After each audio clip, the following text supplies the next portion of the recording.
There's a lot of talk about the sexism against women in video games. Women are used as tropes, they're hypersexualized, and rarely are they accurately represented. What's not often discussed, however, is why these depictions are a problem. My name is Misty Berlin, and in this short video, I'm going to explain why misrepresenting females in games is such a big deal, and the negative effects doing so has on gamers and the characters themselves. First, let's talk about how they're misrepresented.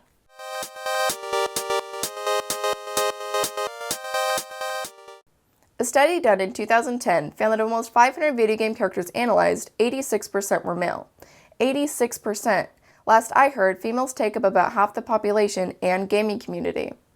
Similar statistics were reported in 2001 and 2002, which shows that in almost 10 years, very little progress was made in terms of egalitarian gender representation. When females are in games, they're also likely to be hypersexualized.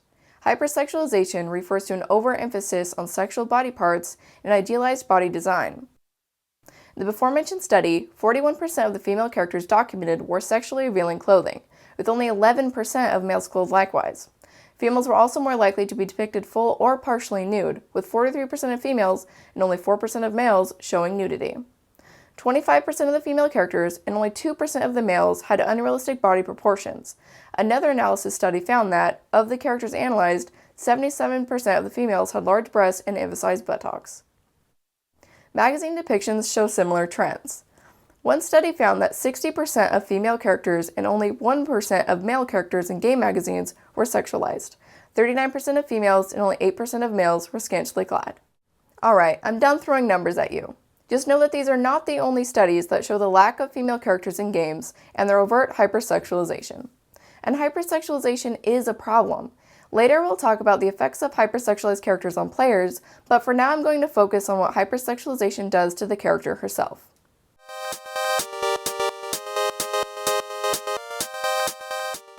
By hypersexualizing a character, her personality, worth, and identification become locked with her appearance and sexual appeal. As the player enjoys her aesthetically and sexually, the character is transformed into an object of desire. Her persona cannot be separated from her body. And, for a lot of female characters, her body is her most prominent feature, with her personality thrown in the background. Physical attractiveness also defines a new power for the character, which she shouldn't have to rely on. An attractive or sexy woman in a video game is allowed to have authority. Without this, she cannot be highly valued. Lara Croft, for example, was one of the first assertive, strong female characters that didn't rely on men. And, as most of us are aware, she was very hypersexualized. Until the newest installment in the series, Lara was curvaceously thin, with large breasts and a tiny waist. The developers of Tomb Raider have stated that their targeted audience was males from 15 to 26, so in order to appeal to them with this independent female, they made her very pleasing to look at.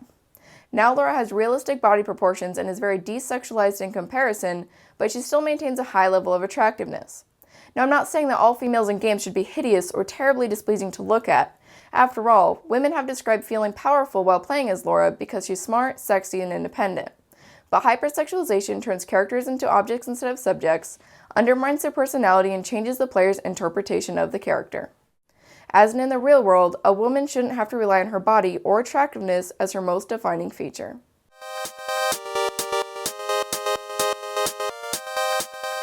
Sexist portrayals of women goes beyond objectifying them.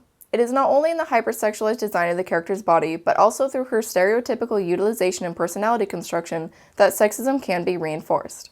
And, unfortunately, female characters are often stereotyped and used as tropes in games. There's a damsel in distress, woman in the refrigerator, femme fatale, the list goes on.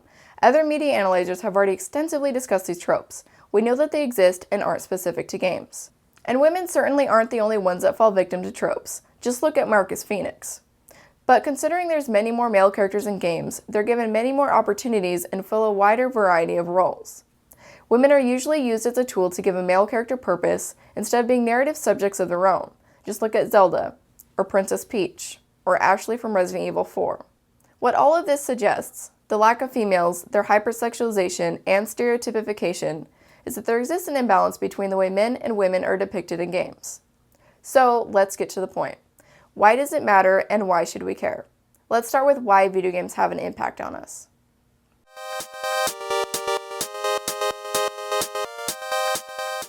Video games are another media that we consume. In most regards, they're not different than our consumption of TV, magazines, or film. And the fact is, we learn from media exposure. We learn about how to socially interact and also what's acceptable and expected in society. How do we do this? Many accepted theories already exist that suggest explanations for how we learn through media, such as social cognitive, cultivation, objectification, and hegemonic masculinity theory. Social cognitive theory explains that we learn through observing others, which extends to our observations of characters in media. Cultivation theory states that we learn through repeated exposure. The more we consume media and its messages, the more these messages are reinforced into our personal realities. If we're constantly seeing women in positions of inferiority, we begin to accept these ideals. And under objectification theory, exposure to the sexualized or stereotype portrayals of women can reinforce gender roles, which strengthens sexist attitudes. Hegemonic masculinity theory is far more broad. It is a socially constructed ideals of masculinity and the globally held structure of the power of men over women. Specifically, sexist images in the media exist, not to reflect day-to-day reality, but to perpetuate myth. But those myths construct the social realities that real people believe in and act on. There's much more to these learning theories than I can address in this short video, but they all support the fact that we do learn from media exposure, including video games. What's different about video games is that the player literally embodies a character. This embodiment allows for a much more intimate identification than passively observing a character. Therefore, the interactive nature of games suggests that the way we learn through gameplay is more intense than how we learn through other media. Video games have the potential to have a much bigger impact on our real lives.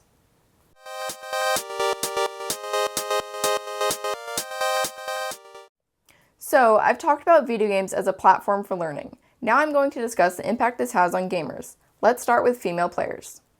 Sexist depictions in the media have been proven to affect a woman's self-perception. This is not new. Just look at the covers of most magazines in the grocery store, and it's no wonder that women in our society are constantly dieting and feeling horrible about their bodies. Well, what do you think happens when women play as these sexy, perfect-bodied visions of beauty? I'll give you a hint. It's a lot worse than just seeing idealized women on magazine covers or commercials.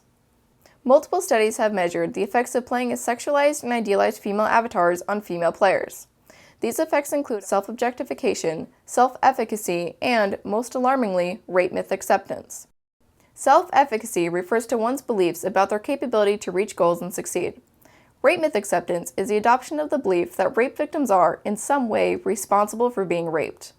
So, playing as their represented gender in games, females are more prone to objectifying themselves, lowering their expectations for success, and placing the blame of rape on the victims. These are huge implications we're talking about here. And guess what? Women aren't the only ones affected.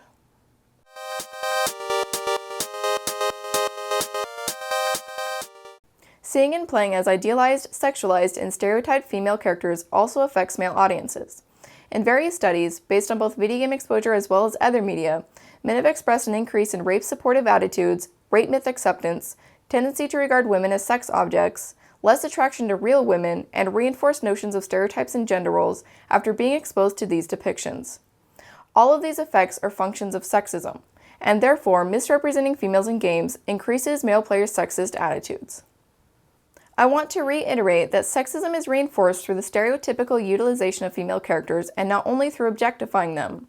In one study, participants who interacted with stereotypically mannered female characters expressed greater sexist attitudes and rape myth acceptance than participants who interacted with non-stereotyped ones, regardless of the sexualization. So, if a woman is used as a trope, and they often are, this can perpetuate sexism even if she's not made into a sex object.